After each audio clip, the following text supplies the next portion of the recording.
record now. We'll Okay, done. wait for Emlyn. I won't talk shit anymore. Yeah. No, feel free to talk shit. Feel free to talk shit. That's the absolute minimum that we expect of the dirt, right? Yeah, okay. All right. Who should I start with? Amon? Oh, I got so much. Yeah. The nicest man in No. Mountainboarding is just about to go down. Well, Tim Jones has come in. No, nothing but praise, nothing but praise on this project, man. God, it's been awesome. I've learned a lot from everybody. So yeah, on technical side and damn on the riding side, Jesus, Amon, seeing these guys inspired riding and yeah, product. It's been a blessing. All right. Okay, over to you. Yeah. Yeah. Do this thing. Well, you definitely surround yourself with top spec riders, that's for sure. Yeah. Well, yeah, look, might as well crack on into it. Welcome to the dirt. This is a special MBS episode. I suppose it probably could be a dirt E episode, really. But Technically, it would have to sit in that one, wouldn't it? yeah, technically. Yeah. Yeah. It's a crossover. So yeah, this episode is all about the brand spanking new, yet to be fully dropped. I mean, it's out there. It's out there in the ether. There are a couple of existence on this side of the pond that I've heard about. I've seen some rather suspect photos of Slogs there with one. You're not going to talk about that. That is not. Hold on. So the You're not source gonna- wasn't you're not Jason talking- Lee. The leak wasn't. Wait a minute. All right. The plot thickens. And you've not got time to edit any photos into podcasts anymore. I remember you saying it. I'm sure I can make an All exception that for will that. make it into the final edit. That was for a 4-year-old Working on it. only. Well, Haman's working to on be it honest, now. to be honest, You're a wank bag only. last time Slogs was oh, there we go. Stop. That's great. That's all right. Hang on. Wait. Yeah, that is Last time- hilarious. We won't post that to social medias because last time we did that, Slogs got how long was the ban? Oh yeah, I got an instant. What was that for? That was well, it was for when you're posing with a normal mountain board on Naked, no comply, or something, wasn't it? something like that. He's got a thing for getting naked. He's got a thing for getting. Yeah. All right, fair enough. He wasn't. I think that's pretty tame. I That's just want pretty to put out tame. Amon made me get naked. I was quite happy to stand there fully clothed in his front garden with it. But he Yeah, was- I and then he I had to always lick it and question- everything. Dude, I always question the cameraman. It's always the cameraman. Seriously, it's like the guy getting naked as if he's just doing it. It's the guy with the camera. So Always. always very suspect. Yeah. Oh, and here we go to complete the quadrant of images. Emlyn Bainbridge joins the chat. So now we have Emlyn, Joel, Amon, Sloguet, and myself. It's French Canadian, apparently, Sloguet. How are you, Emlyn? Nice. Yeah, to join I'm good, thanks. You? Very well. We have just done a little intro in there Cool. because we thought we'd get it underway. But we are yet to talk about anything other than just ripping into each other. We are yet to cover the topic. We're going to start on Emlyn now. yeah, we're just starting. Exactly. Well, Well, I've been waiting for this. discuss the brand spanking new MBS agent. I'm very excited. I'm yet to see one in the flesh, but I'm the only one in this conversation that I'm assuming that hasn't seen one in the flesh yet now. But yeah, we have some incredible reels from last year's trip, which at the time I'll level with you. I was gutted. I was like, I could have come last minute. I could have nipped that. It all becomes clear why now, gentlemen. Yeah. I got to be said, like, praise aside, like, let's get this out of the way, because that shot there, Amon, Emlyn, I'm looking at you guys, over the top of, is it Grand Junction? Yeah. There's a bit of a funny backstory to that shot, actually. Well, not funny. Emlyn didn't want to go up, did you, Emlyn? No. Well, It's like really, typical Amon filming project. It was like, and we made him go up. yeah, it was like Cameraman. we're getting up at 5 in the morning before the sun comes up, and you're going up there. And like obviously the night before it was like, oh, okay. And then in the morning when I was like barely awake, it was like, shit, do we really have to do this?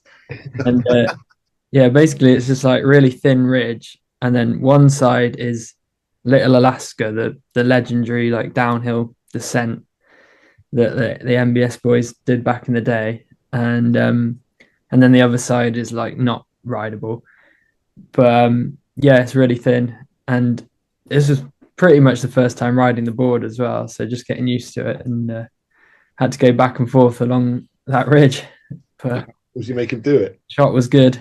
Like it's actually more. We need to make like a reel with more footage of that. There's more footage of you up there. Yeah, Like 2 or 3 times, maybe. I don't know. Yeah, again, that's all I heard. I was sleeping still, so all I heard was again, one more time, yeah, just one more time. Like, Okay. was someone on the phone to him, or did we shout up? Like, it's a long way away. yeah, I think Yeah, well, no, in the end, I think we the shouted, or maybe that was for Benton, but it think we were just on- the phone. I don't think the phones were working, but just shouting. It was that far, but it was like, okay, go. I mean, there was some hella clips. It's a cracking shot. Yeah, I mean, from that trip kept you guys in reels for quite a long time, to be fair. You mentioned Benton there. Props to Benton for the absolute killer line, in my opinion, of on the Red Rock there. Yeah. Like That was the sketchiest. Oh my God, I was freaking out, and maybe other people were in like more control of their emotions, but I was like psyched. He's going down. I was like, yeah. Then he kept going down. I was like, hesitated for a little bit, and then he like kept going down. I was like, no, Benton, no, and just like vocally, no, Benton. And he's like going down, and I mean, seriously, I thought from my vantage point, he was going off the edge. He was going off the edge. I mean, that was like, I was seriously, like, genuinely scared. Ain't no thing. Then gets to the bottom, does a 180. It was like, that was crazy. He was so close to that sheer drop, and he was just doing it to scare us. And he ended up doing that like 4 times as well. Yeah. were you shouting again? Yeah. One more time. Always the cameraman. Always the cameraman. So look, we got to talk about these new boards, these agents. This has been. I'm going to start firing random questions. Feel free to stop me or embellish and so on. How long has this been in conception now for? Like how from obviously like the scene has been around for a while. Both Sure. Emlyn and Amon have been involved with Tramper, as me and Slog are involved with Tramper and that over on this side of the pond. But there's not been any real sort of waves in electric mountain boarding being made on the US side. And I certainly have I think that there's quite a scene in Australia for electric mountain boarding. But so one would assume that your target sort of audience in the first stages would be Europe and Australia over America, or are you trying to lead the charge there? Like, what's the deal? Yeah, for sure. So a couple questions there. So yeah, definitely leading the charge in America. We'd love to kind of, I mean, obviously so much potential there. I mean, obviously, market, but just terrain and riders. And, I think there's a lot untapped over there, and that's kind of our home base. So that's obviously big focus for sure.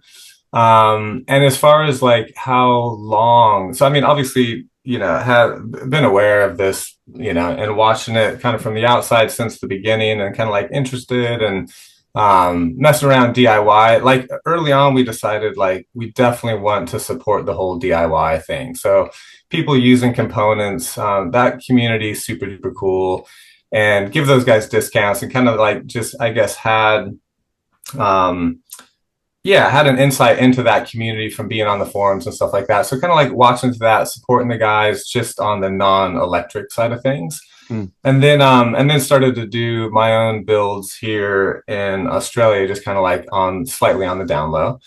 And then probably like 2 years ago, like decided for sure, like, okay, let's do this. We definitely want to do it. But then, at that stage, it's kind of like it was a big decision, because if we were going to do it, we were going to really do it. Like I wasn't going to jump in with like, okay, here's something that, everybody else is doing, but it's got an MBS logo on it. So that's kind of like why that 2 years has taken so long, is like really wanted to, do what we do, which is innovate. So obviously the quick swap battery box is a huge kind of part of that. But yeah, lots of little innovations in there, which I think are really cool. So yeah, so then that's been the last 2 years. And then the last year has been, just the no sleep year. And the last couple of months has been like full on for, Amon and Emlyn. And it's been pretty hectic, but yeah, it all came together. And I mean, obviously still rolling out, lots to happen. We're not like out there kind of pushing it. This is just like almost soft launch of like, hey, existing market, people who know. So we got a lot of cool things planned marketing wise, but just from, basically the day that they went live on the site and that the commercial was on YouTube, is like, that was pretty cool. Yeah, I'm very, very happy with the content side of things, to say the least. Well, that's it. I think, over the last couple of years, we've seen, I mean, the MBS trucks have been utilized throughout the electric skateboard and mountain board industry for a while. Back, even the Matrix 2s seem to be up quite quickly. And then obviously with the release of the Matrix 3 and the DW3, that made DIYers and, more bespoke builders, shall we say, gave them an even better product to work with, and an even more usable product on that front. Now, are the components that make up the agent, do you plan to release those as individual components, or for sure? Yeah, and we've been remiss in terms of communicating some of this, and a lot of it's like just reactionary people, in comments. But we will kind of like communicate that more directly. But 100%, like I said, we kind of started with the DIY community, and this is not a DIY board. This is obviously like, hey, something that someone with no DIY skills can be like, yeah, buy now, go ride. But we still are like really committed to supporting that community, because man, that community is awesome. Like really, really, they innovate. It's kind of like a lot of synergy with like MBS, just mentality around innovation, and that whole community just really get out there and do shit type of stuff. So we want to support them, and definitely all the components, not just the MBS components of like standard trucks and wheels, but gear drives, the batteries, the ESCs, all that type of stuff, the motors, it's all going to be compatible, swappable. We're even selling like connectors, so people can be like, hey, I want this battery pack, but I want it on my Vesk ESC. And so we're trying to be as easy to work with there as possible, to give people options.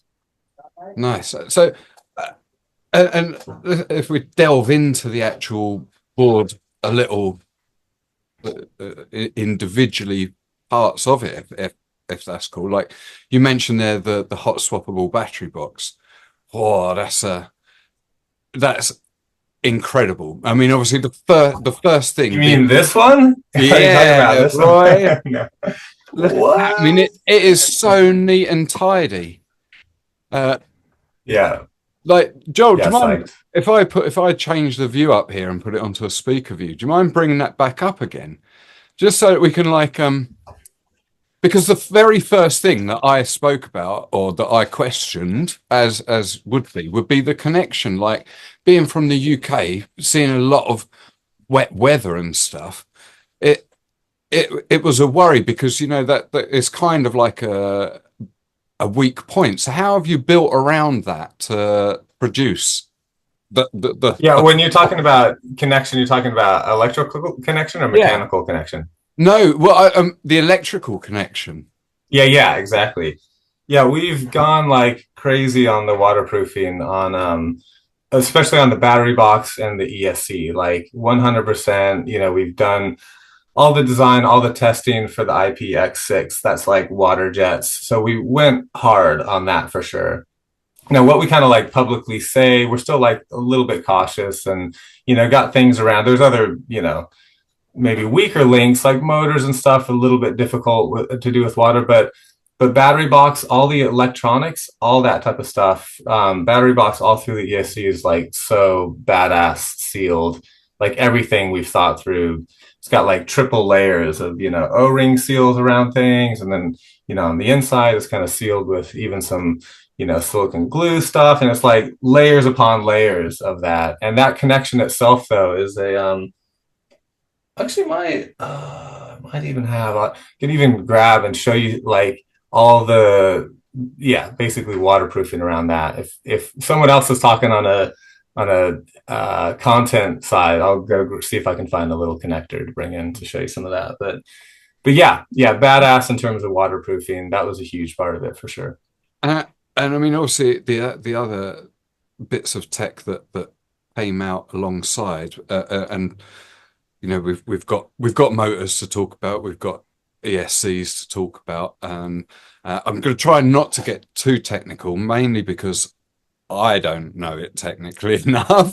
So Good.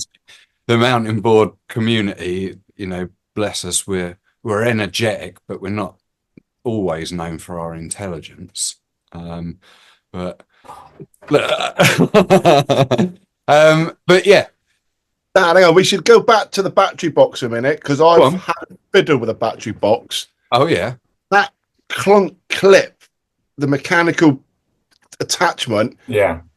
It goes clunk fucking clip. It's like it's so robust and industrial, but at the same time really easy. Like one of those lunch boxes on steroids.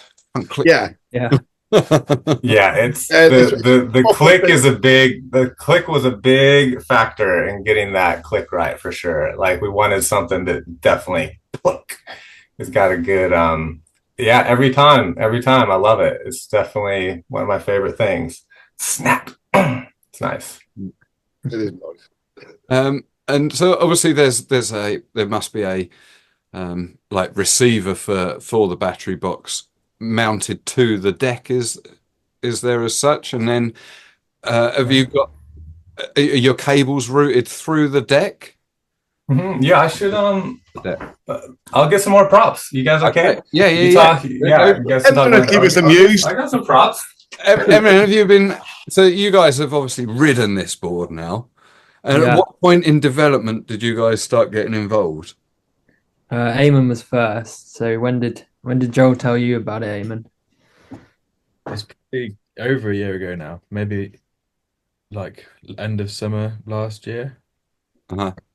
And he just gave me a call, told me the concept of what he wanted to do, and basically wanted to know everything that I wanted in an e-board. And I kind of had a few chats with him, wrote a list, and then well, to be fair, there's not many people ride e-boards as hard as Amon does. So if you're meeting Amon's standards, you're probably going to be meeting everybody's standards, really.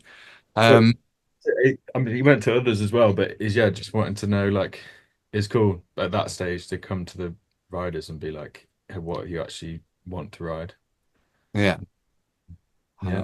Yes. So yeah, did you find some props for us, Joel? Oh, it did. Yeah. All right.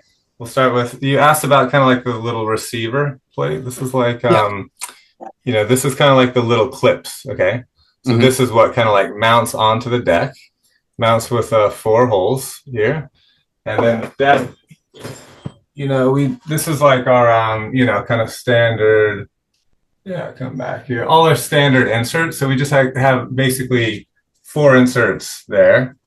That kind of mounts to, and then the battery just kind of clips onto that. And then channel wise, let's see, this is impromptu, but basically there is a channel that runs to the deck that's basically under your kind of grip pads, and there's one on both sides because one of the bigger battery version has actually 2 discharge points. So back here, kind of on the back where your charge ports are, is like your standard discharge. So that would be going to your rear wheels. But it's got a plug-in on this one. But if you take that plug out, I'm just gonna take a look at it. It's got a second discharge port on the on this guy there. So this is the front, so it has a second discharge point. So that does your 4-wheel drive on the big battery, which is cool. So that's why we have the channel running through the deck going to the front as well. We talk about inserts there. We've noticed there on the deck you've got snowboard style inserts put in there. Now I've not seen snowboard style inserts on a MBS deck since maybe Comp 26X with well, no, the DW has them. Yeah, your DW3. Well, underneath the stomp pads there's oh, sorry, 4-hole, the new one. Yeah. The Switch does not. Yeah, the 4-hole pattern. Sorry. Yeah, gotcha. Yeah, exactly. It was the Leon. I think Leon's yes, Leon's deck was the last one to have. Or did Kirkman's have a 4-hole? No. Did the original Kirkman? no, I can't remember. no. But I know one of the Leon's Bomber, I think, was potentially one of the last ones. I have one of those with 4-hole. Yeah, so we've gone with the 4-hole, and even someone else has got props too. Maybe I don't know. No. So yeah, the new Switch deck is I put them in there as well just to give people options. And I don't know how many people will use it on that one. The F5 probably like makes the most sense on that board, but yeah, well, for sure. That Miles Hillier is rubbing his hands in glee as a snowboard binding rider, but he rides without. Yeah, cool. And rides like junior bindings that he can fit his skate shoes into. I did that for a while too. I really dug that actually, and I kind of thought about that a little bit. I mean, now we've done kind of like the hybrid between, with the base plate. So it's like the F5, F5X with the base plate. So 4-hole pattern, so, and it's mainly just, so obviously stance adjustment, angle adjustment, just kind of really fine tuning that. But I'm a fan of the double strap. I don't know, I'm a fan. I rode like that, just kind of prototyping stuff for a couple of years when I first came to Australia. And same thing, just kind of like junior bindings, no high back, little padded heel cup. Yeah, I dig it. Well, I mean, it saves faffing around with heel straps, and it's kind of once you've got it set up, then you're golden, aren't you? Really, there's no need to change more control. Just anything. But yeah, I mean, is it width adjustable as well? For different size shoes. I mean, 'cause obviously back in the day you'd lock up against the posts anyway. But I remember the old 26Xs had quite a wide foot plate on it. Yeah, it was weird. I had to kind of have your foot like on a weird angle to be. Yeah. Oh, you'd have to mount the plate at an angle so that you on a weird to kind of get. And no. So I did. These are not as wide as those. That was one thing that I wanted to kind of fix. Fix on those guys just to kind of get it. A bit more standard. So this plate actually is a bit narrower. Yeah. Nice. And is that being rolled out with the electric boards as standard, or are they coming with standard F3s or F5s? No standard. So basically the way that the line is going to be sold is it's like optional. So basically kind of the foundation is the board's basically the same. That we got 2 models, and the difference between the 2 is the wheels. It's kind of like our normal mountain board wheels, T3 on Rockstar 2s. And then he's got these like crazy badass, big monster truck tires, which are really cool. It's still 200 millimeters, so it's not like a 9-inch one, but they're just ultra wide. So that's the Air and the Explorer. When you say, oh, Air and Explorer, but then that there's still no battery and no bindings on that. So you kind of say, I want an Air and Explorer, and then you can choose, hey, do you want the big battery? Do you want the small battery? Do you want the F5X bindings? Do you want the F5? Do you want no bindings? So basically, it's all kind of optional. It's like a base, with those 3 levels of options. Yeah. Oh, nice. Do you hear that, Bradley? No bindings available. He can get straight on it without having to worry about his. He likes riding free. Yeah. So, yeah, we talk about the 3 models, and then obviously you got the 4-wheel drive variant or possibility as well with it there. And the 2 battery pack sizes there. Now, what sort of difference are we seeing between the 2 pack sizes in terms of range and weight and charge times, that sort of thing? Are there any? Yeah, sure. Basically it's a double. It's a double and a half pack. So everything is, whatever the one is, half it for the other one or double it for the other one. So range, on the big pack is like, say 40 miles, and on the small pack it's like 20. And the big thing, for that, I mean, there's like, it gives a different price point, which I guess is kind of like one thing, but that wasn't really our intent. It was more like talking to these guys early on of like, okay, we want to make sure, I guess a couple different markets. There's like, okay, mountain boarders, and then there's like, kind of e-skate people and coffee time. Yes. Thank God. Ready for that. Charlie's looking fantastic. The hair and makeup. Yeah, they like the hair. The blow drying of the hair, they said really worked this morning, so I appreciate that. And the makeup, so tell Ava thanks for the makeup. Yeah. Looking good. So on that, so different things. If you go kind of like to the e-skate people, range, everything, and they're just obsessed with range. So that's the big pack.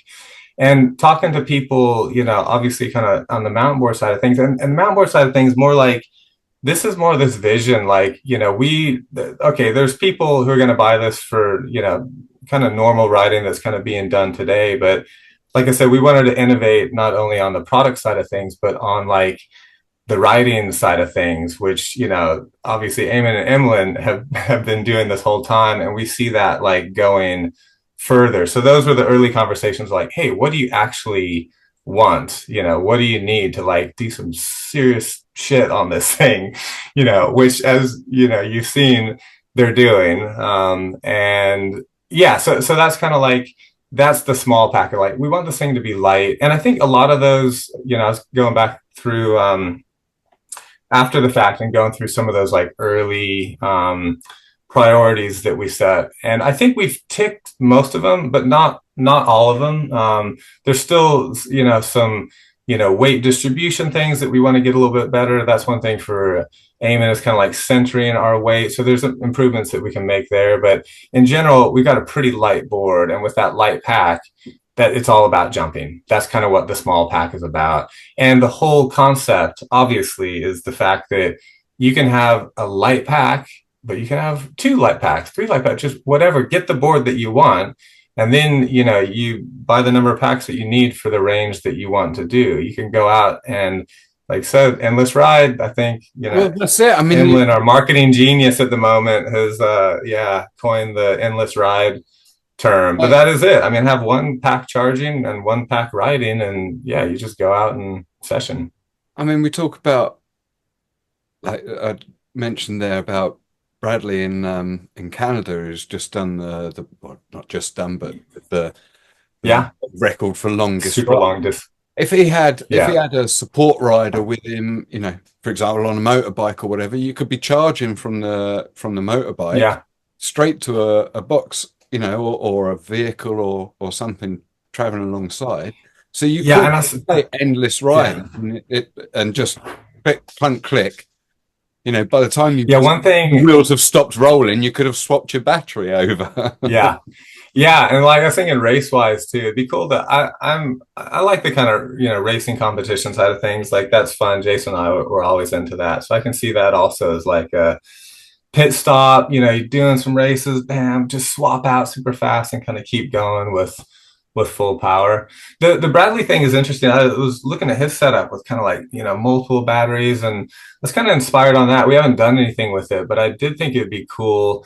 Like basically we got these, and I've kind of tested a little bit of R&D of like, hey, a battery sits up on the nose, one sits back on the tail, one sits on top of the thing, to where it's like, I would like to kind of push this whole exploration side of things, of like really being able to kind of go out further and further and kind of swapping these batteries around as you need. So anyway, I think they're, I don't know, trailers.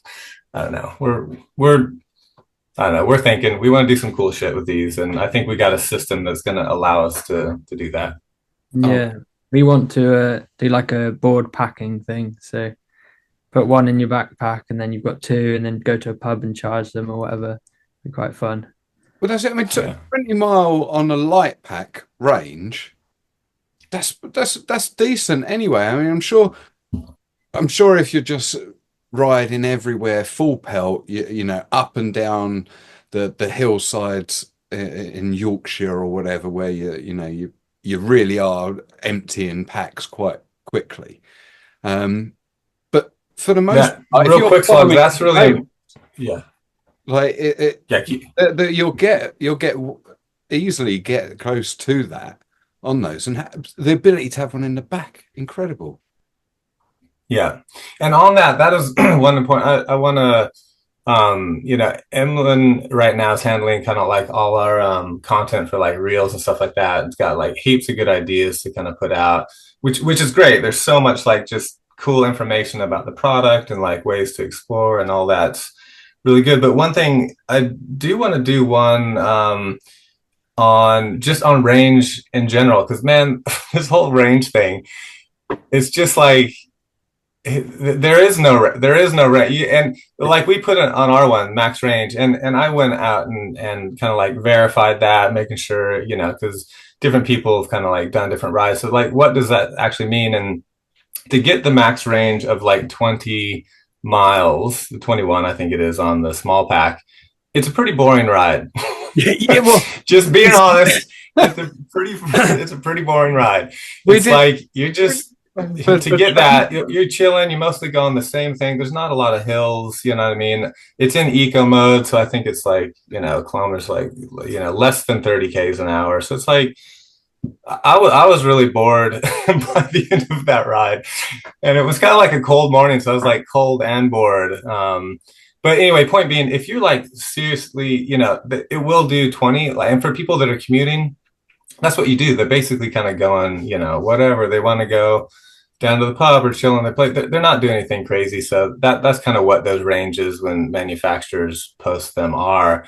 But with that said, we can drain that probably in 5 miles. I mean, I hate to say it, but it's like, it's 1 kilowatt, in eco mode, which is chill. I mean, it's fun, but it's, almost 8 kilowatts in turbo mode. So it's like, well, naturally you're going to use that 8 times faster than you would. You're going to have 8 times the fun. Yeah. Yeah, exactly. I'm draining, man. Forget that. But it is something just to note on, the whole range thing is quite interesting. But the way you can change modes is a new thing as well, I guess, which helps with range, because you don't need it in boost mode when you maybe go into the woods, and then when you get there and you want to play, you change it. So this thing has modes. Talk to us. So, have you guys messed with any? I don't know if they even know any mode other than turbo mode. Yeah. Have you guys tried the other ones? I'm saying it, but I've never tested eco mode. Can I say, like in the beginning, everybody when they first like got to the warehouse that night for this US kind of content tour one, Amon was just totally frothing. I'm like, okay, look, go easy, just like, okay, here's the deal. This is gear one. He's like, what's the highest one? I was like, well, there's a turbo mode, but he's like, You put it in the highest freaking, But just unleash this. This is in the warehouse, man. Weren't even like outside. I'm like, go easy, dude, go easy. He's like, nah, just max it out, man, and flies down the thing. Anyway, it was like, Yeah, we were I smashing. don't think he's ever. I don't think he's ever tried another mode after that. So, what about you, Emlyn?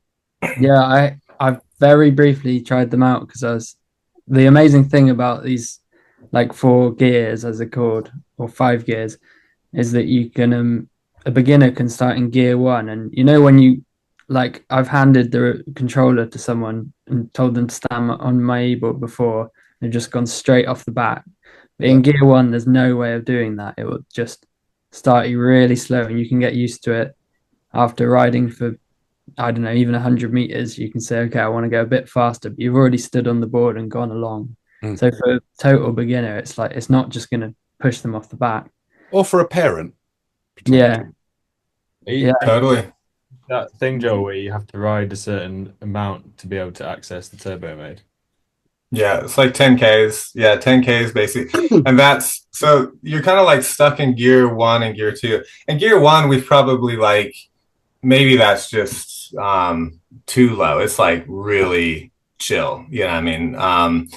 So, but that's kind of the point. It's a beginner thing. You can't mess up. The max speed is low, the acceleration's low. So, that gear 1 and gear 2 is kind of like the limit, for 10K is just, and gear 2s are eco mode. So that's decent. It's like not, you're able to have fun and you go relatively fast. And so just to make sure, because the part of the other thing of like taking feedback from these guys, especially Amon had a lot, the most experience, I think, coming into this.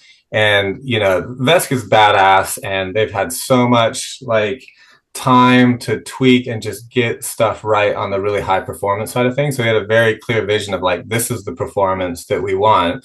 And a lot of that is just like, it's just fully unleashing this thing, and it's scary. So in that turbo mode, we have like gone, it's just direct, like any little movement of that thing, you're getting power. There's not held back, and it's seriously dangerous. Like it's seriously dangerous. Like Emlyn said, if we were to like send that out there, I mean, people would just get so hurt so fast, like literally one little slip and the thing's out from under you. So yeah, so there are 5 modes. That sensitivity, when you do get used to it, is such a good feeling for like rider feel, for like braking and accelerating. Having that instant reaction to your movement is like really cool. I mean, sorry to interrupt. That has been great because like, Amon really pushed that, and it took me a long time to kind of get there, kind of profile wise. But once I did, I mean, not only it's like, for those guys that he's like, yeah, this works, but like my riding has completely changed. After like seeing those guys ride, was like, oh, I get it. Even after working on this for like a couple years, I mean, at that point I rode, but I didn't really ride. I didn't even realize I didn't really ride until the first time, apart from that night in the warehouse. The next time we rode was out in Grand Junction. And we were like, Dylan and I and Benton were in the MBS van, which is jacked. This thing is so, the suspension's messed up. It's like, we've got all PA, it's just so much crap. 4-wheel driving, bouncing, like the suspension shot, trying to get out to this spot in Grand Junction. Jason, Emlyn, and Amon in Jason's little 4-wheel drive, so just blasting out. They're like, see ya, whatever, hopefully you make it. What if you don't? It doesn't matter. They got the boards. So anyway, it takes us like an hour to get out there, and, going to places where like, oh my God, we're going to die, back up. So we finally get to one of those places. We think we're going to die. And we get out, and Benton and I and Dylan are all kind of like assessing the situation. And then off in the distance, around the corner, I see these 2 guys on Agent e-boards, right? And anyway, blasting around. And it's just like, I could sense the fun from the distance, right? But the fun was like the smiles were like visible in the distance. And we're kind of like on this crest, and both these guys come like launching just fully launching over this thing, like smile. And honestly, I was like, it was a moment for me because one, it was like, it was just fun. Everyone's laughing and it was like great. But it was realizing like, holy shit, this is a thing. Like, this is what writing is. Like, I'm super psyched. Yeah, just to kind of see, yeah, for them to kind of like show me what's possible writing wise. And now, that we've kind of really tweaked the settings. Yeah, I'm loving just writing wise. I'm pushing things more than I had before. So yeah, thanks. I mean, obviously, thank you guys for everything, Amon and Emlyn. But yeah, just the inspiration on the writing side of things has been awesome. I can't wait to get my grubby little mitts on one. I really can. Yeah, I feel very lucky that Amon's just about to set his up, but I've been able to ride one round here. Haven't been on that many rides on it yet because it's still really new, but went to Forest of Dean on Thursday and rode it all day with the 2 batteries and in turbo mode. So that's a good test of the batteries. And Yeah, nice. it's just so good, especially I was mostly on the Explorer wheels, like the big, chunky So all-terrain. were you trail riding as opposed to launch padding? I did both. Right. Yeah. So like right around the big blue run, and then kept going back up. So it's actually super, you probably know it's like super steep to get back up to the top of the downhill runs. Yeah. Like rocky.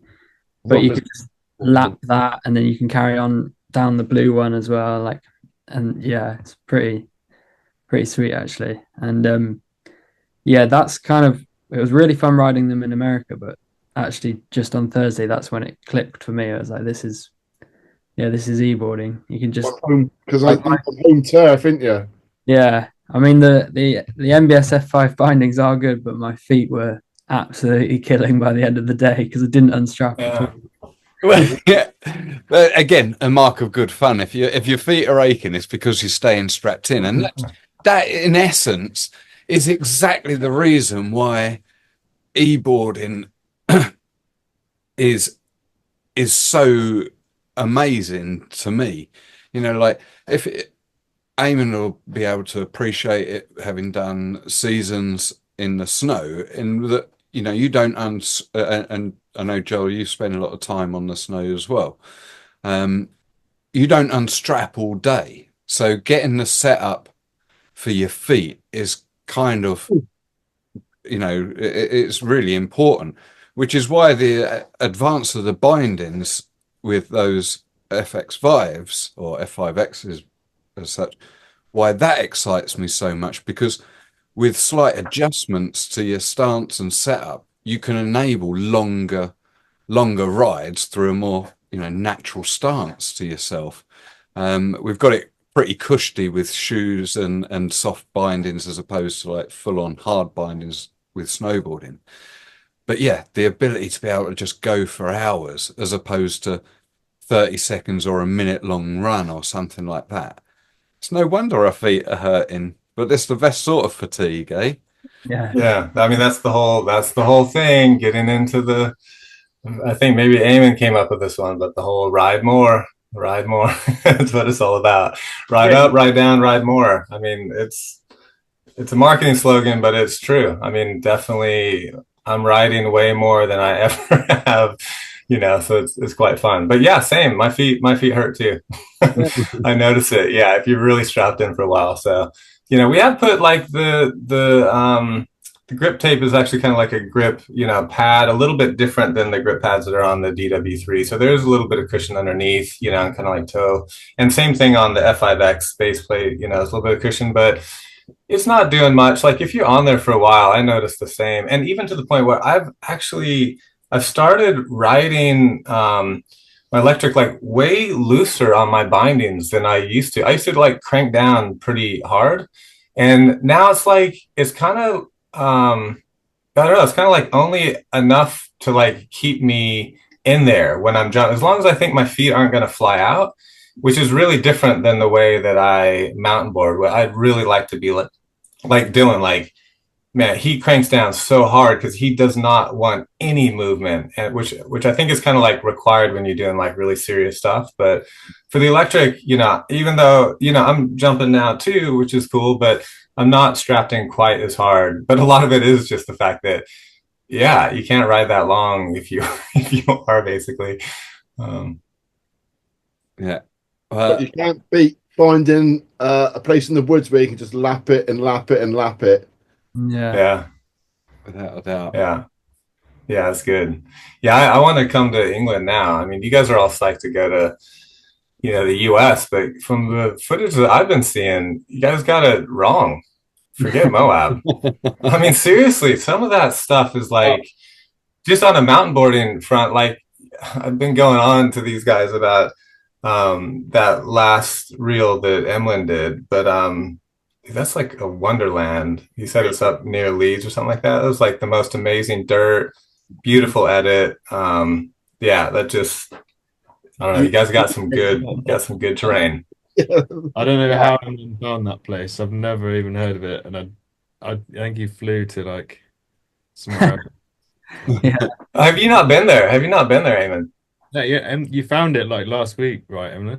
Yeah, I'd never been there before. It was like I've been to Leeds a lot of times, and like, everywhere I go, I always look on the map for places. And I think this one someone had probably just put it on the map, and I think the local bikers probably didn't want it on Google Maps. Definitely. And it was amazing. But It had like a real wonderland, like, and part of it was like the audio that you chose for it, but it was like I felt transported just to another dimension or something, just watching that thing. Anyway, it was one of my favorite pieces of content recently. But yeah, you guys got it. Forget Moab, dude, cancel it. Donate everything to a trip to get us over to England. I think is the way to go. we just have to get in touch with the guys that arrange the weather. Yeah, exactly. Bring the Moab weather out there. We need to do a deal between the two countries.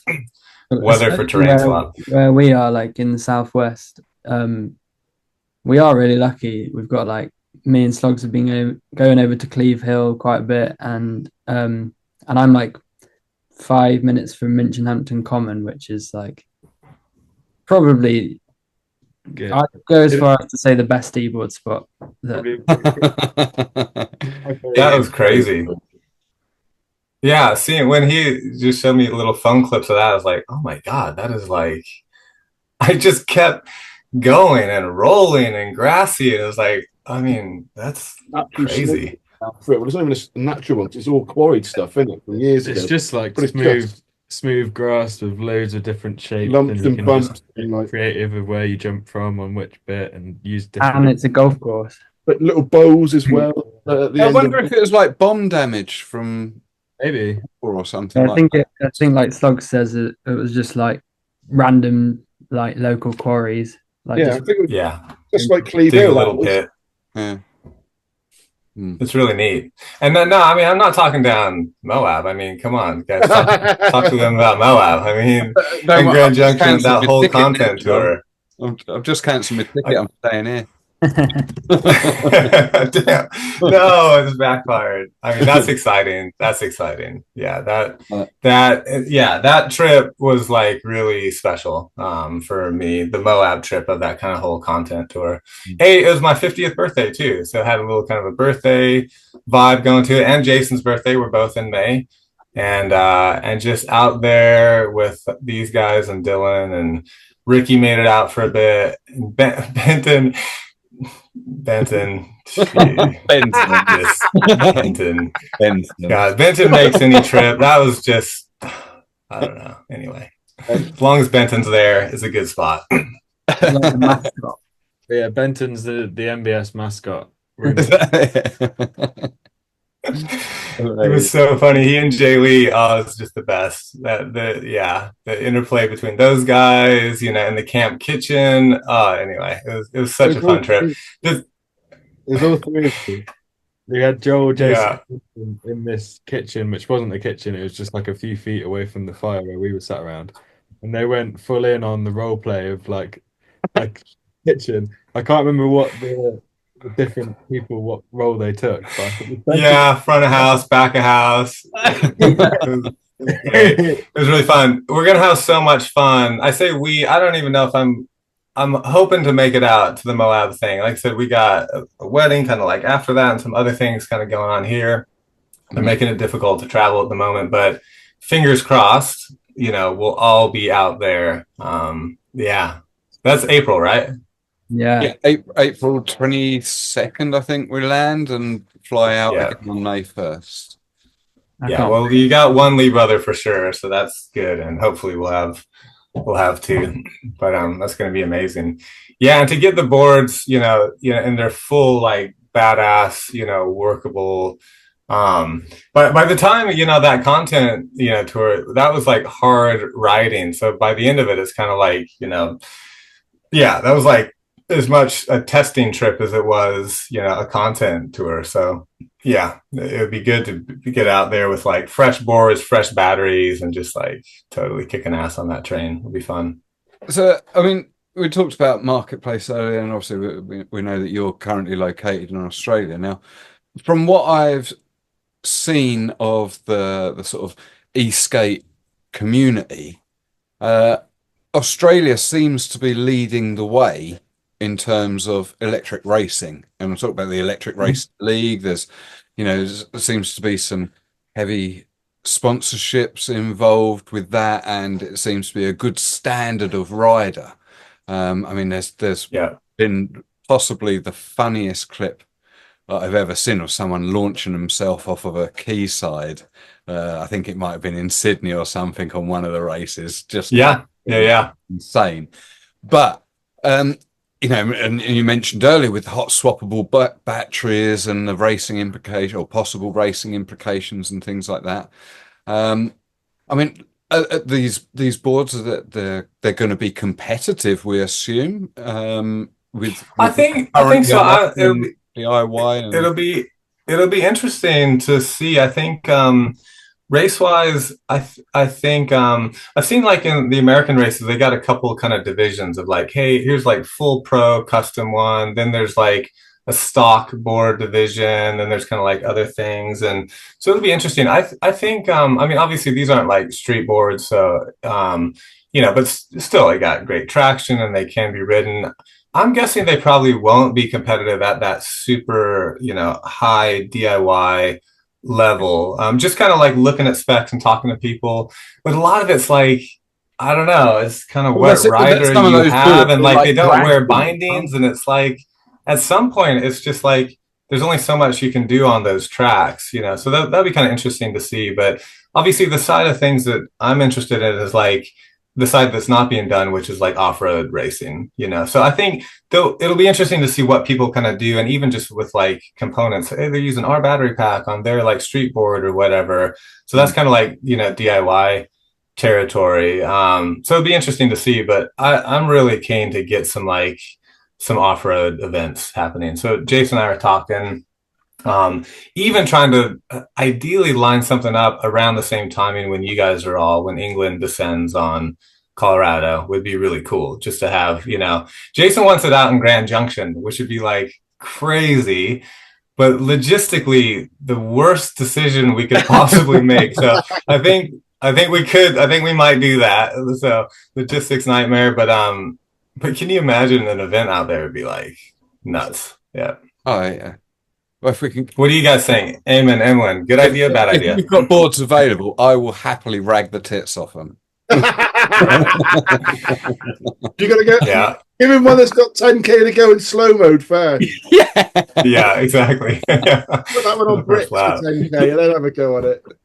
Yeah.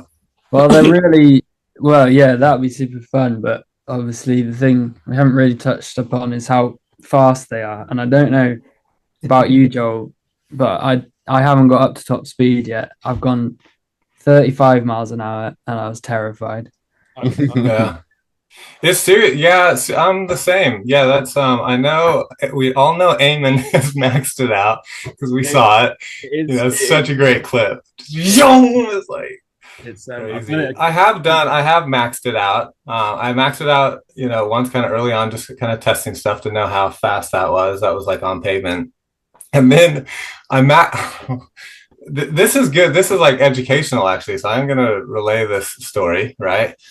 You know, the Matrix, one of the beautiful things about the Matrix 3s, to kind of plug in our own thing, is like they are incredibly adjustable. You can have it as carvy as like, you know, it's like nothing, you know, it's just super tight turning radius to like basically nothing but straight.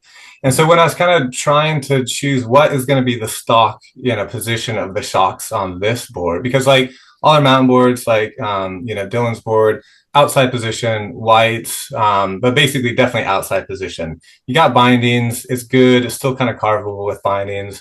But knowing that this, you know, there's going to be beginners, they're going to be going slow, you know, maybe some people are going to, you know, cruise and be more comfortable without bindings. Not knowing what that is, I wanted to kind of like play with that. So and I thought, worst case, you know, we do whites on the inside position, because we do that on just like the Matrix 3, the older Matrix 3 wide trucks that are kind of like geared towards electric guys. And they like, in general, carvier trucks. And like I said, a lot of them go kind of without bindings. So I thought, well, if we're going to do that, and not that anybody's going to, you know, go, like I said, there's gear limits, right, to kind of protect against that. But I thought, what if somebody did try and go whites inside position, no crank down, tried to go 65? I was like, well, what if? I mean, we got to test this stuff.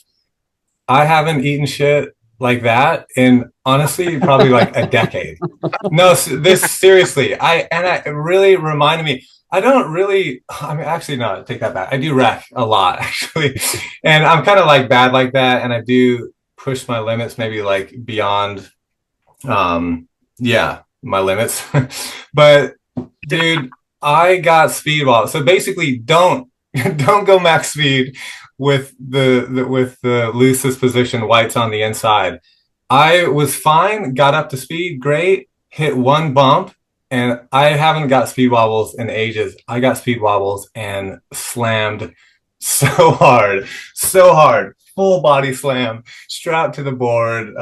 Yeah, man, it was bad. So basically, you know, that's a cautionary tale. Yeah, it is super duper fast. If you are going to go fast, you know, you need to kind of do your shock blocks accordingly, which is basically outside. Anybody who wants to attempt the max speed on that board, it's oranges in the outside position, and that, you know, that's great, super stable, there's no problem.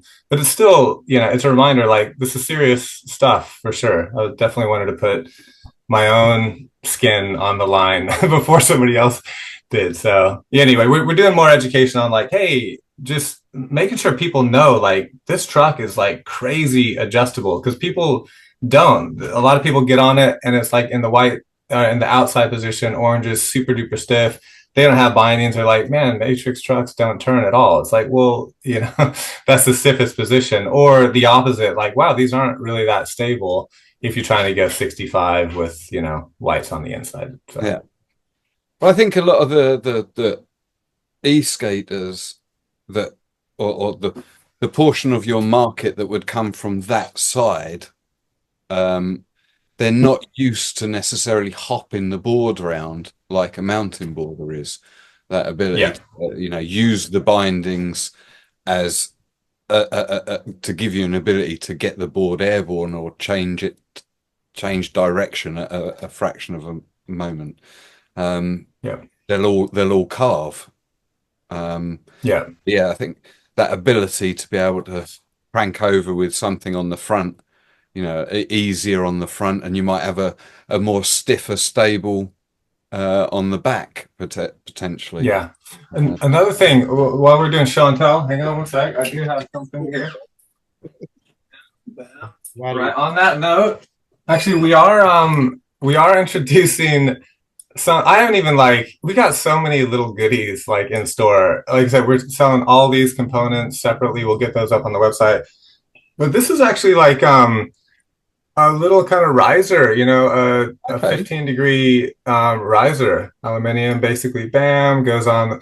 And so that little wedge, I've been playing with, with basically de-wedging the back, front wedging, you know, and I tell you what, that is like, if we're talking about like racing, pushing speed, those types of things, pushing limits, it's all about wedging. I mean, it really is. You get speed wobbles from your back truck, just straight up. That's kind of like what happens. So if you can, as much as you can take out, you know, even if you're like, if you're a directional rider, I mean, if you're, you know, if you're riding switch and stuff like that, I get it. You don't want to do it, but more so with e-boards, you know, obviously they're more directional. I mean, these you can ride switch for sure with the free mode, which is really cool.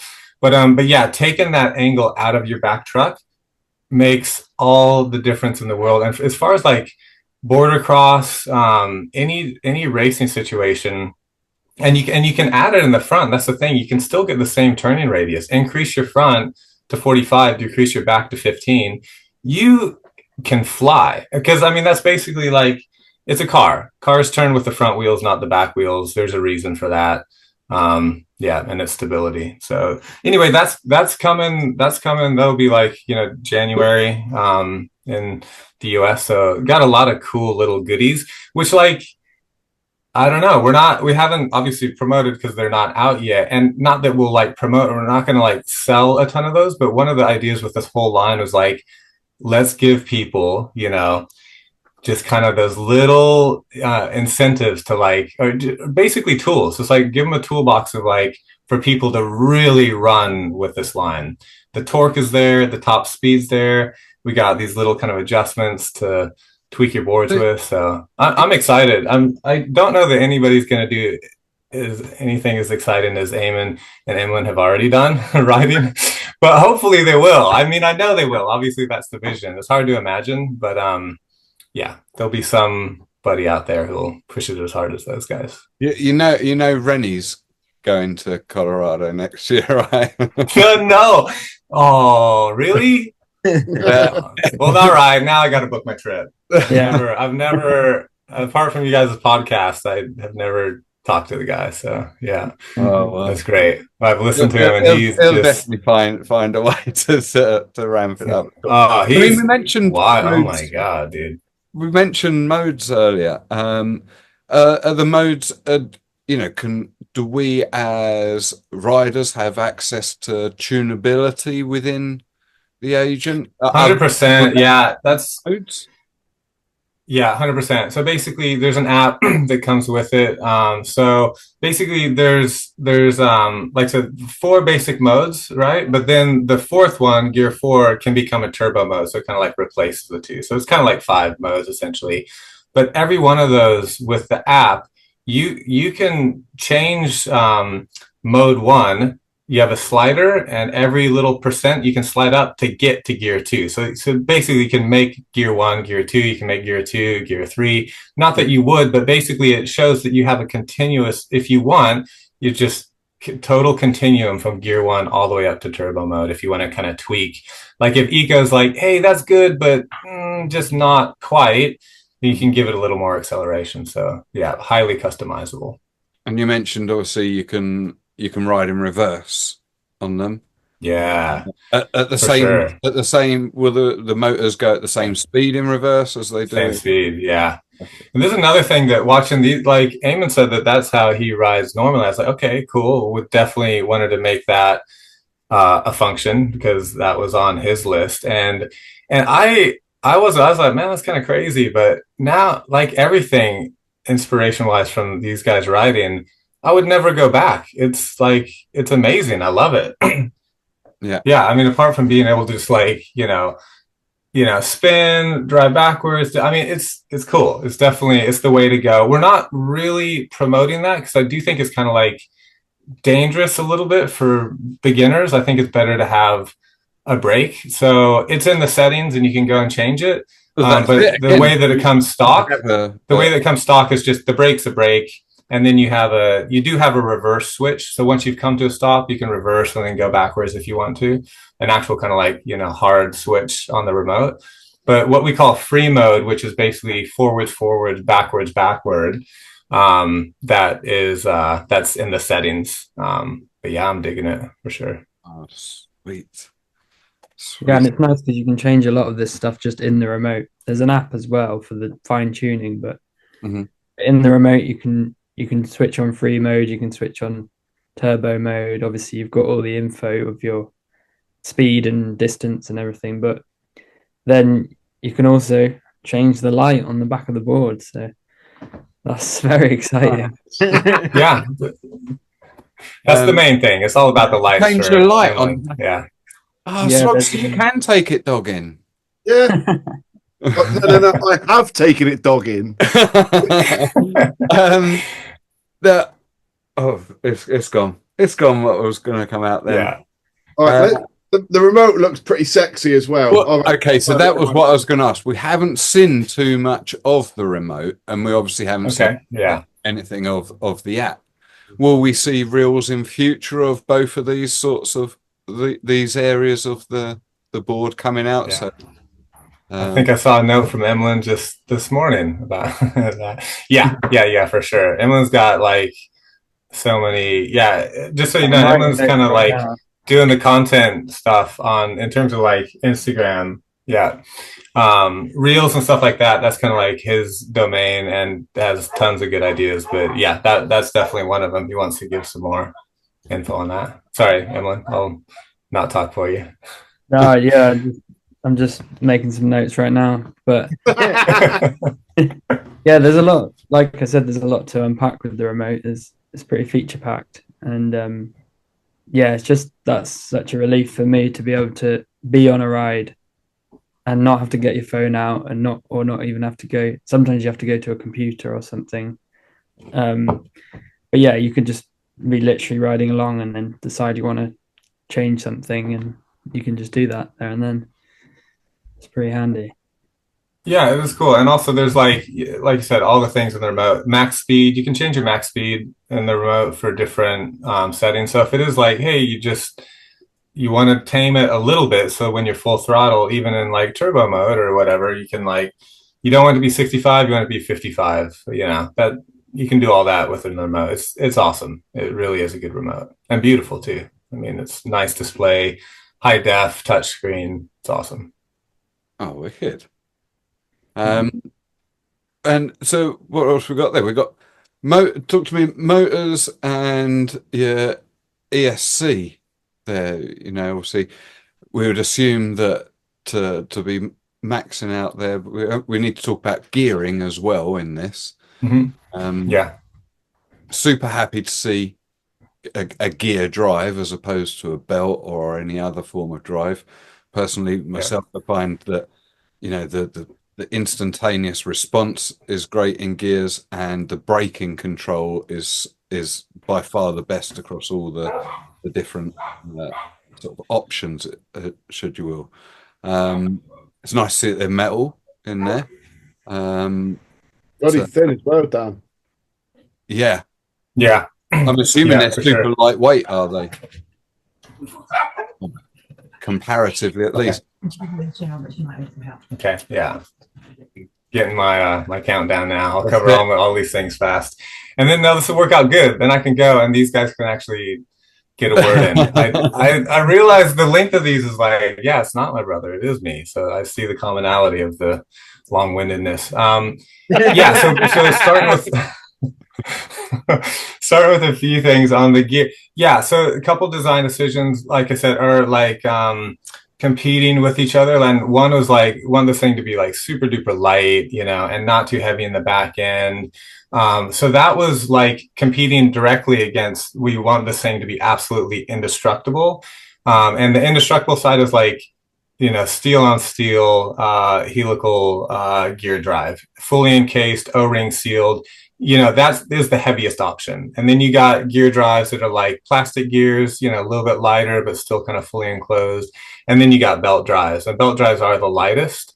But just that was one place. And we've done as much as we can to get that steel on steel, fully sealed gear drive as light as possible.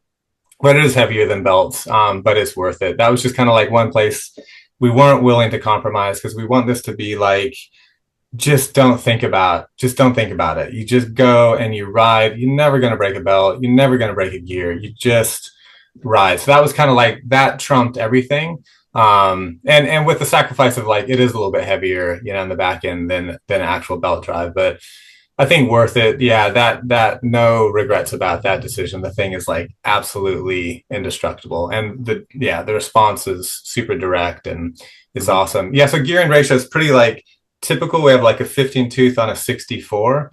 So what that's 4 point something basically, but we have basically trying to support the DIY community. We are offering a 17 tooth and a 13 tooth for the drive gear, so that you can tweak it up to it's almost like a gear ratio of like 5-1, I think, on the 13 tooth. So if you want it super torquey and you don't care about that 65 miles an hour, you can actually make a change to the 13 tooth motor gear and kind of change that gearing. And the same thing, the 17 tooth would really be like, I guess, maybe there's people who want to do some street riding and they want some really small wheels. It would be that type of thing, because nobody should go faster than 65. So if you ride normal kind of like 200 millimeter wheels, yeah. But for, like I said, supporting the DIY community, it's more like just giving people the tools to do stuff that we don't even know what they're going to do with it. Yeah. We've kind of like added those extra gearing options. Yeah. So that's gear drive. Yeah. And ESC is the ESC is badass. I mean, yeah, well, God, this is like too long of a conversation. Yeah, I was going to say, given that you've just been given the countdown, it's a bit of a Pandora's box to open the ESC side of things. Yeah, let me open it, and then I'll just like, yeah. So basically, the biggest design thing was really like VESC versus like proprietary, and we've gone proprietary on this, and that's not like that's for this model. Like I said, this is kind of like our entry into it, and we want a board that's just like, you don't have to think. You can't mess this thing up. You can't mess it up out on the road. You can't mess it up in the settings. You just can't mess it up. So that's kind of like what we wanted. So we wanted some guardrails, and so that's kind of what we did, and tried to give all the like functionality and adjustment, which is like so awesome in the whole VESC system.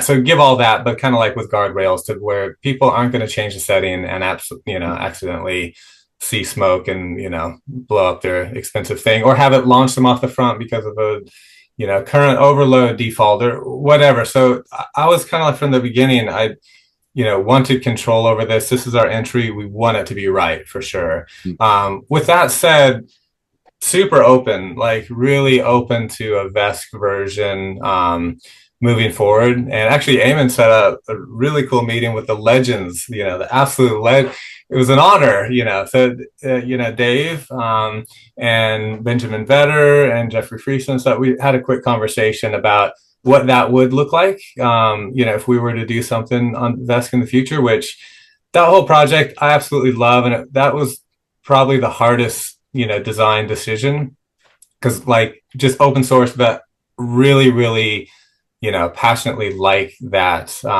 Just philosophically, I really like that. So that's something that we could do in the future, and we're kind of actually talking about. But as of now, it's just our main intent is like some guardrails, so people, it's like, hey, buy this, you can do everything that you want with it, and you're not going to have any problems. I think I hope that you take this in the way that it's intended, but I hope that you've kind of created the sort of like the Nokia 3210. It'll just performs out of the box. It's going to be unbreakable. It's just the battery's going to go on forever. Do you know what I mean? Like, yeah. if you guys have nailed that out of a box, like you say, you order it online, it turns up, take it out, plug it in, and go. It's going to be incredible. It's going to be incredible. Apple, it's Apple versus Android. You can just get your iPhone and you know how to use it. Whereas for me anyway, the Android's like the other boards that I've tried, where I spend a whole day. I spend more time fixing them and working out the app than I do riding it. And that's what happens with an Android phone to me. Yeah. Sorry, I should have gone Apple, shouldn't I? I should have gone Apple. Yeah, we're really like, Nokia. Damn, you're like, I'm showing my age there. like, oh. But it's not. But I think that like Apple. Yeah.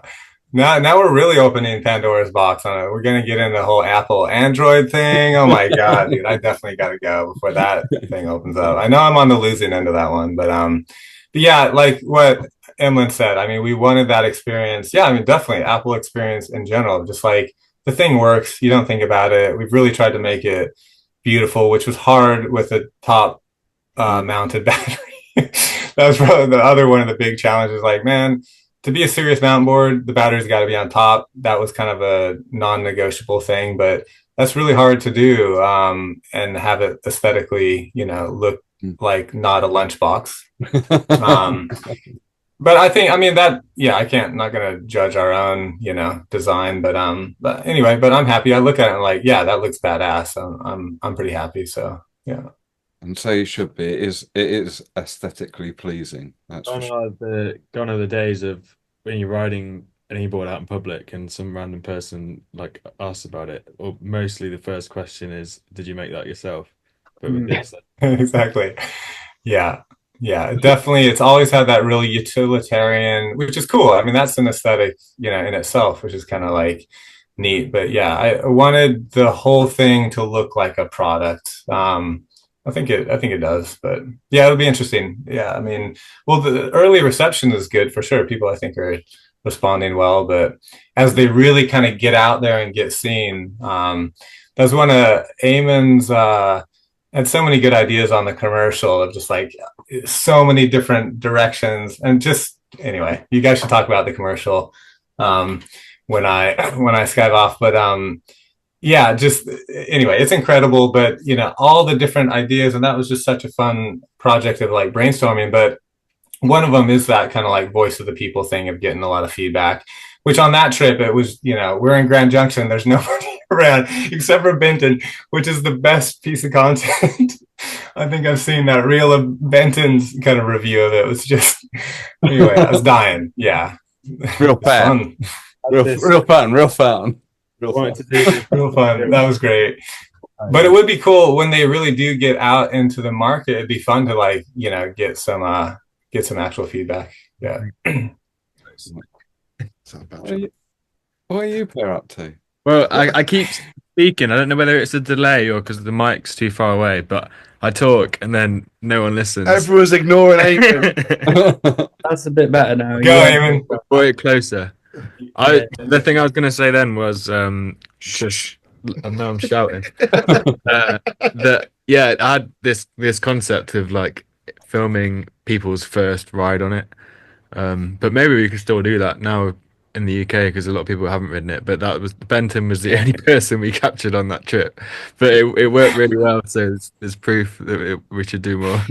That was great. That was absolutely great. Yeah. Okay, what have we not covered, man? It would be cool. Like I said, if it's cool with you guys, if you want to kick on as I kind of like head out. One thing we haven't covered that I don't know actually much about, but I'm sure people will be interested. We haven't spoken about the deck at all, and the deck is like fresh for this, like specially made. Yeah. Cool. Yeah. I think that's a really good point because yeah, keep going. I was just asking you what's going on inside there. Yeah, so basically, and that's cool. Like I said, all the focus on this one is like on, obviously mostly on the electrical stuff because that's new and like we've innovated a lot there. But yeah, just a lot of the little details of like the trucks, kind of like change the kingpin, it's all the same stuff, but just like little details that have improved that really kind of make a difference. And the deck's the same. It's all about the details. So basically, construction is same as the DW3.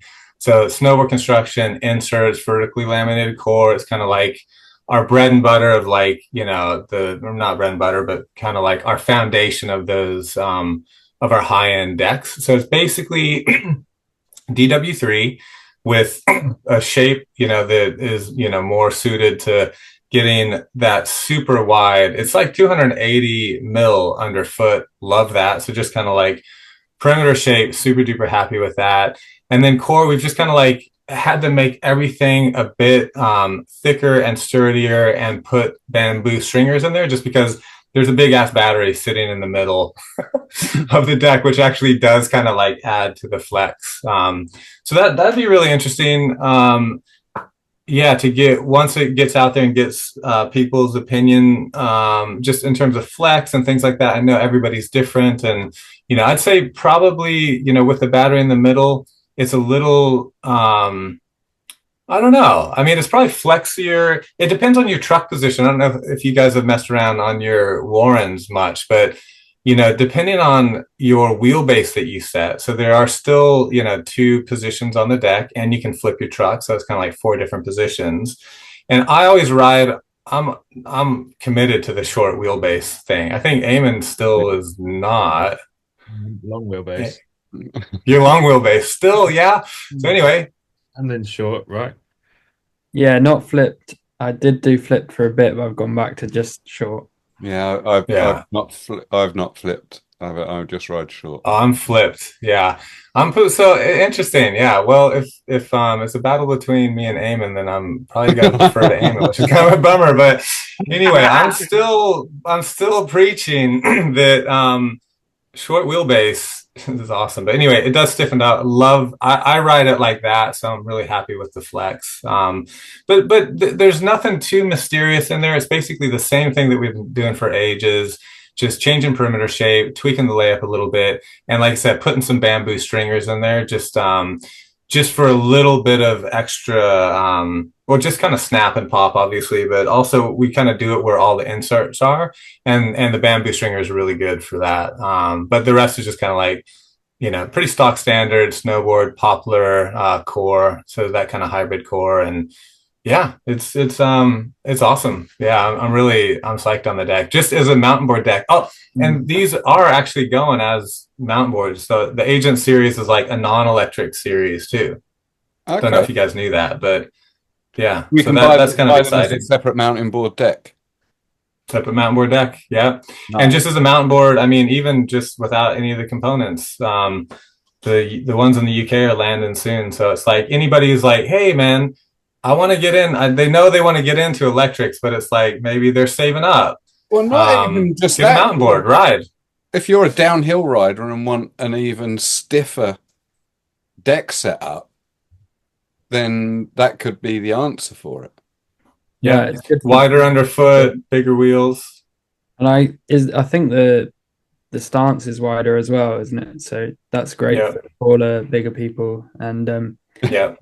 Not for me. I'm out. I'm on the thin stance. Yeah. And people have been asking for. Look, I'm like I said, short wheelbase, short deck. I've been on that for a long time. But man, the number of requests we get for a 100, bring back the 100. Everybody's just like, can't shut up about the 100. God. So we decided on this one. It's 102. I forgot to mention that it is longer, so it's 102.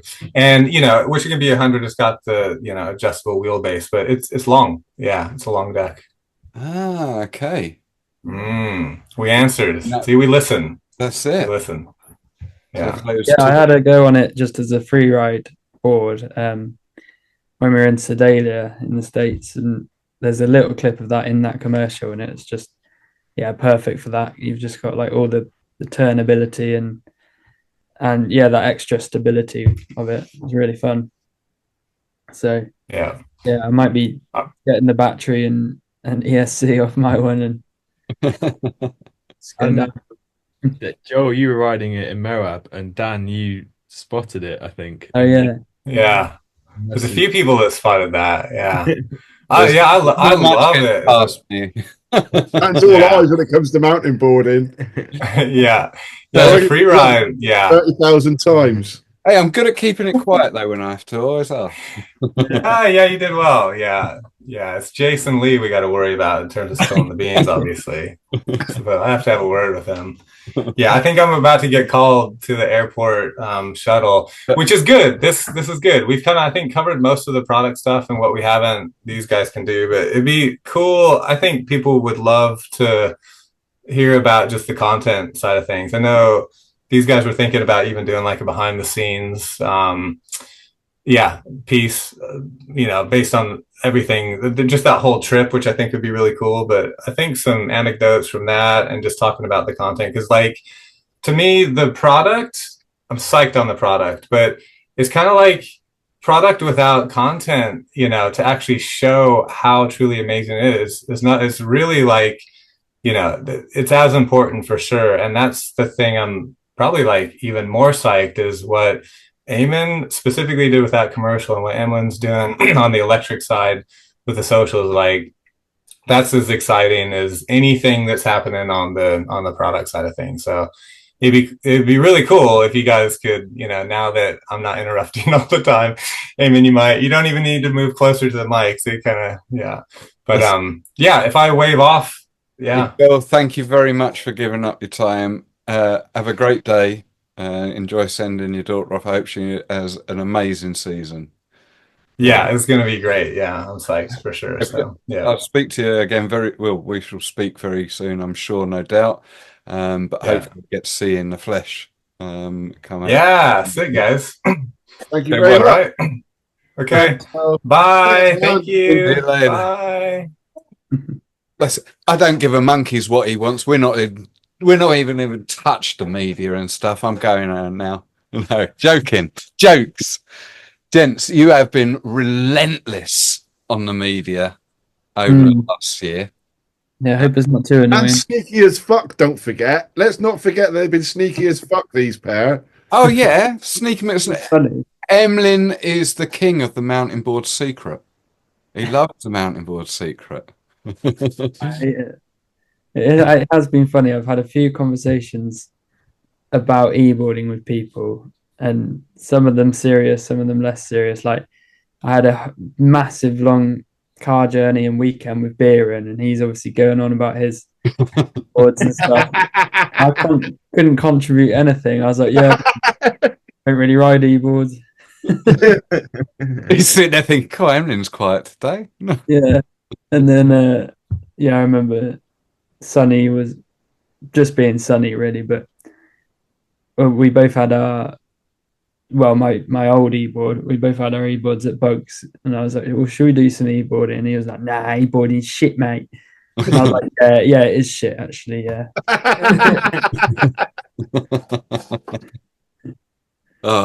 So, like, are you both sharing editing duties at the moment? Because, we're seeing so much content come out. Are you shooting, Amon? And well, Joe came to me, I don't know, before America, and was like, right, we got this project. We want to do a launch video for it, and that's why the whole America trip happened, and that's kind of been my project, but all the reels and obviously going forward as well, Emlyn is in charge, Mark MBS for the vlog. Yeah.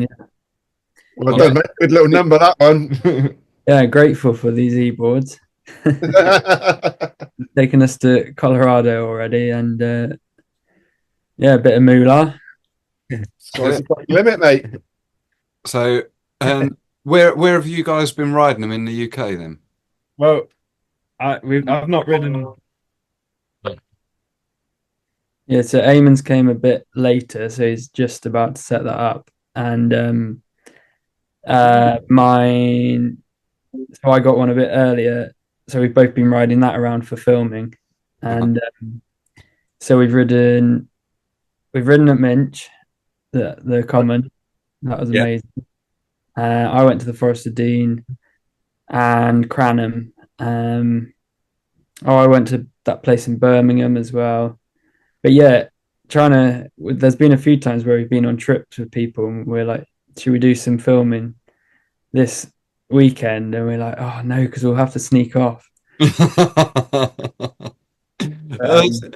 mean, I suppose it could come out now, like when Amon came down on that birthday trip, and he was like, he said to me, I've got to do some filming, but it's secret and I want to film it at a track. I'm like, well, I'll have to be there, mate. You'll just have to tell me what it is. I'm your pass. And I was like, "Is it the electric board?" And he went, "No." And I went, "Oh." So that's the other thing that we haven't even mentioned yet, and we can come to a bit more in a bit. But the limited edition Dylan Warren switch deck. Obviously, it's not a whole new innovation, but just yeah, that's nice to switch the graphics, and that's got the new bamboo stringers in. So that was the thing Amy was Okay. filming at the track. A pretty good, clever little thing doing the switch on it. I like that. Yeah. Yeah, it looks nice. So is that stiffer then, Amon? The previous Poppier. Poppier. It's got Joel was talking about the bamboo stringers before on the agent deck. It's basically the bit in the Dylan now as well. Oh well, I definitely need one now then, don't I? Have you signed up for the waiting list, Dan? There's a limited edition. You got to You, get on. you've no. I don't need to because you've already put me at the top of the waiting list, as you said to me last time we spoke about it. Listen, I've made you I put that. I told him to sign up to the list. I can't do anything. Emlyn's your man. Right, we need to stop Sorry, this episode right now. I need to go on. The list I can't. What? Where's the list? I'm already on a list, but I don't think it's that one. If you go on the website and go on to buy the deck, you can join a waiting list, I think. Is that right, Emlyn? That's right. MBS Europe, MBS.com. MBS.com. I don't know when this is coming out, but they'll be sold out anyway. So Yeah. don't bother. Sign. There you go. Shop mountain boards. Let's get on it. Can't do it yet. Do we fill the time up while we're doing that, Dan? You do that. You fill the time up, What co-host. were we talking about before that? We could Sneaking talk through around. the scenes of the different things on the shoot for the agent because there's kind of a few different. There's so many different shoots and like some funny little anecdotes or like things we got up to. Should we talk about Yeah. Do it. that?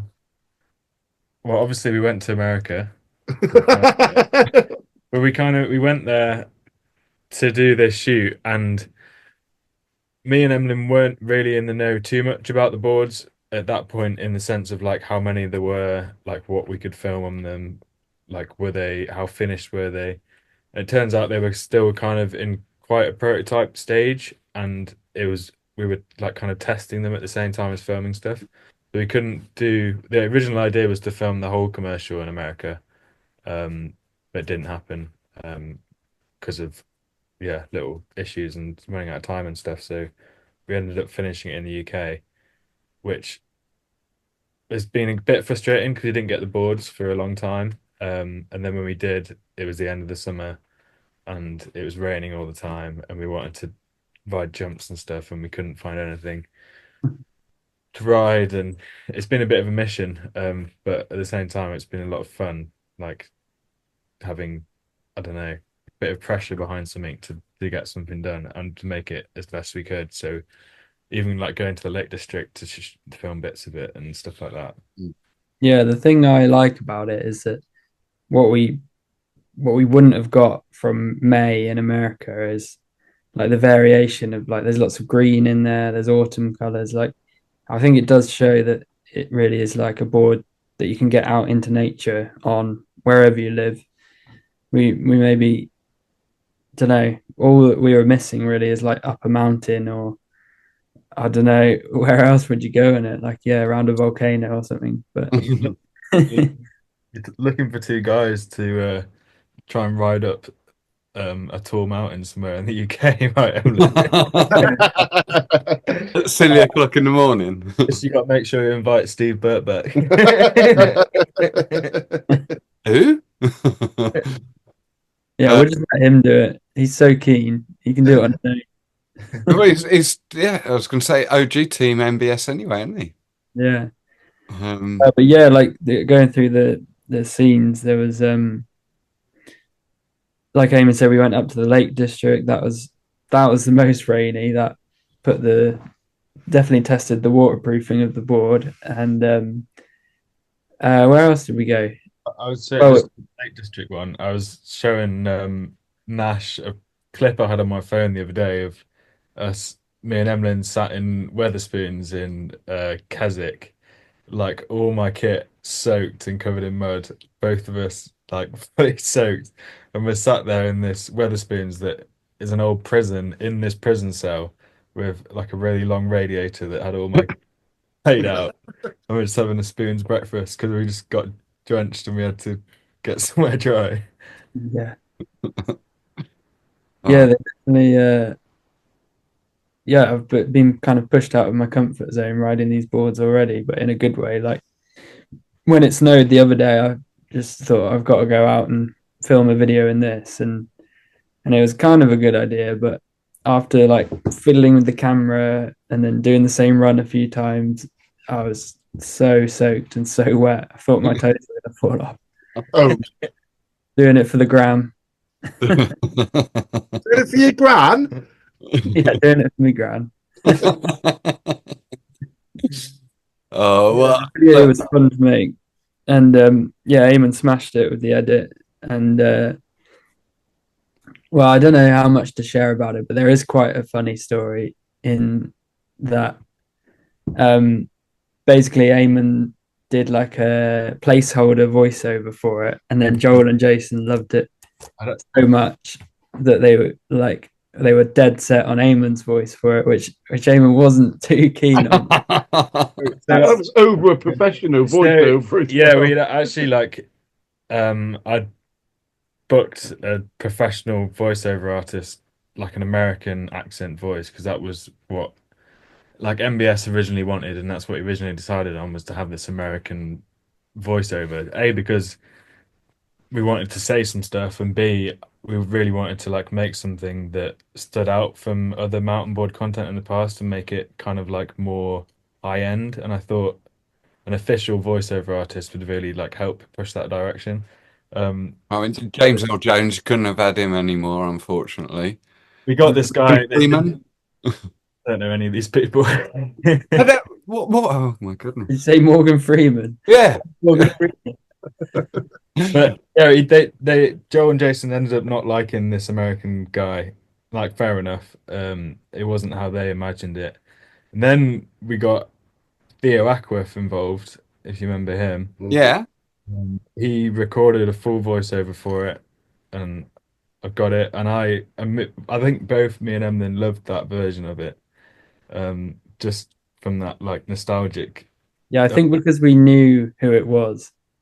Yeah. But and it came down to like literally like a day before the release, and Joe and Jason were like, "We want to use your voice," and that was kind of it. Like obviously, I pushed back a little bit, but didn't get anywhere because we sent it to a few people, and everyone for some reason agreed that my voice was better, which I hated the fact, but I had no legs. It was the most authentic. I could Yeah. see why it's good.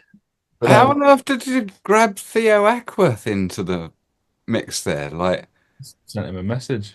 All right, mate. at what point did you go, oh, I need a he overdoing? What I'm going to do is get like a professional photographer to do it. yeah, but he's done voiceover stuff for snowboarding and things like Yeah. that. Yeah, Videos. yeah. He's He is actually For the Method Mag and no for that, but he like professional voiceover stuff because his voice is actually pretty unique. yeah. I Deep. think he still does it like most weeks. He does voiceover work. You wow. probably don't even see any of it, but Yeah. he does.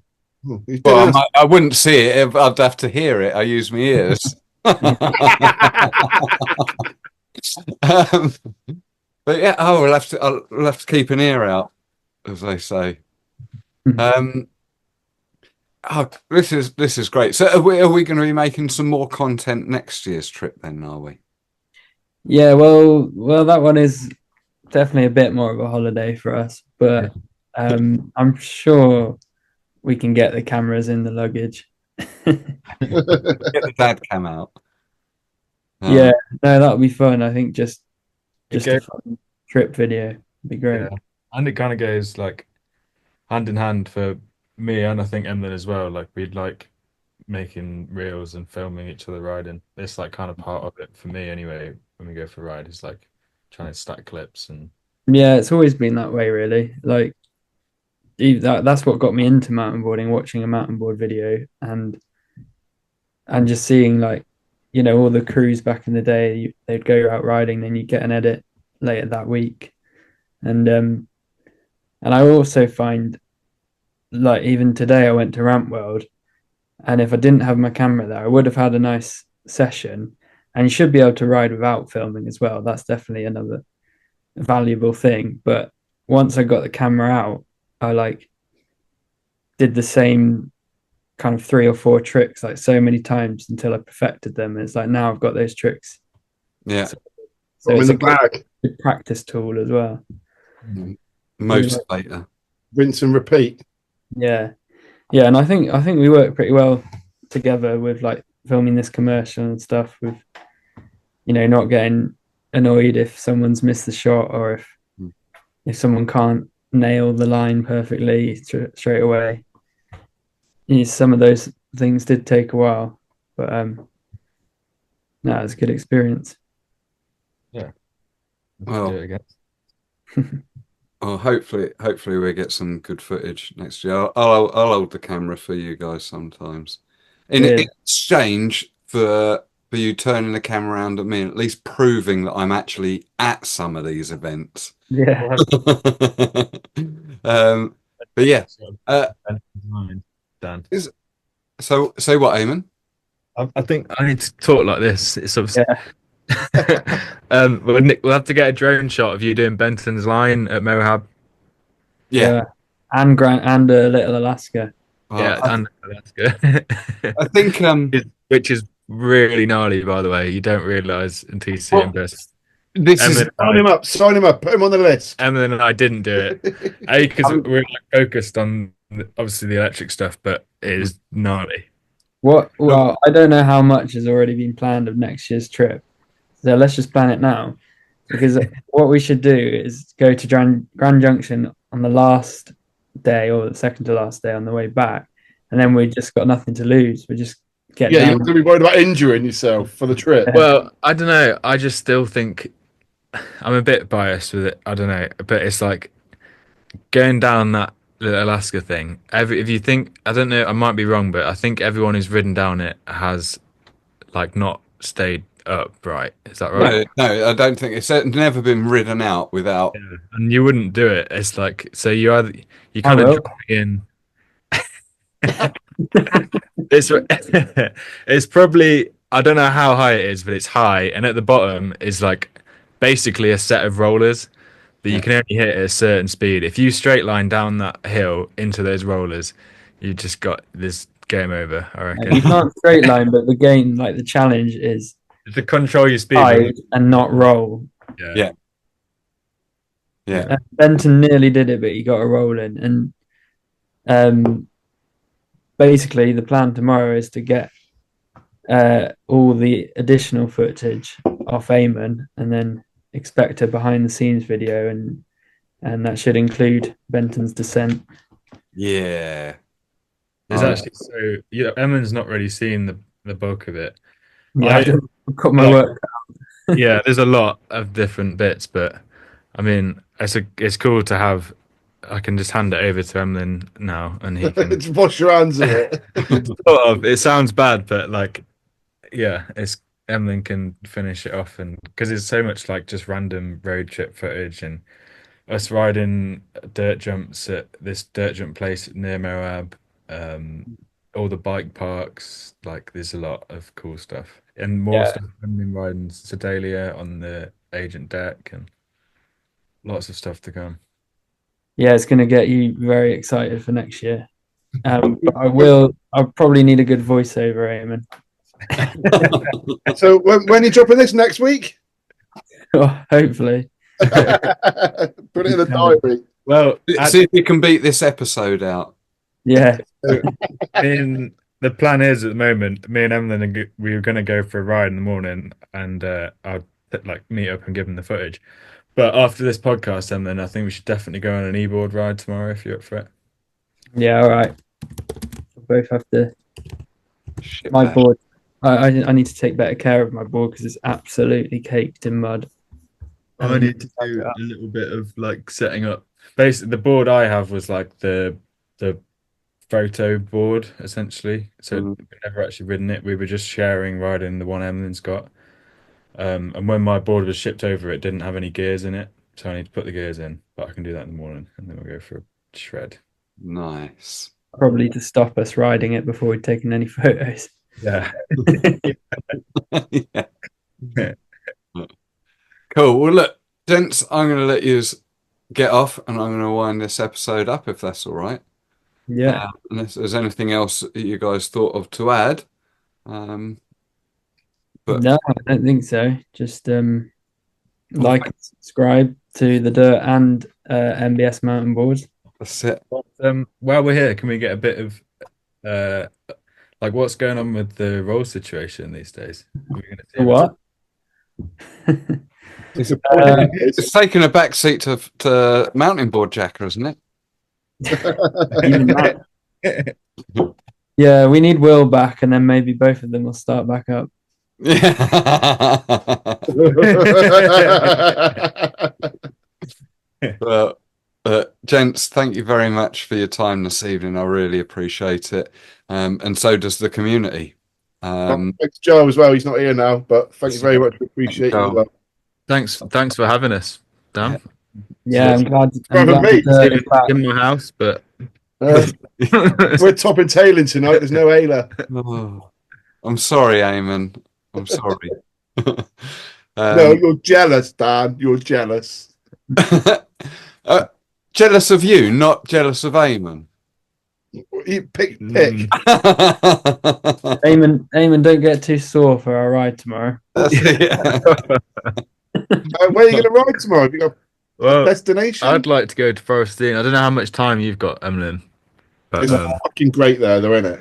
I can work when it's dark when I get home and I want to ride, and I'm not ridden in a while. So Yeah, true. Good plan. Well, enjoy, gents. Not jealous at all. That's it. You've been watching The Dirt. Peace out. Yeah. Way aye, man. That was dead canny as out, that like. Cheers for tuning out to listen. Now, before you gan yem, don't forget, if you want to keep getting doing with the Dorty Dort fun, like and subscribe. Get amongst it. Shy Ben's getting out.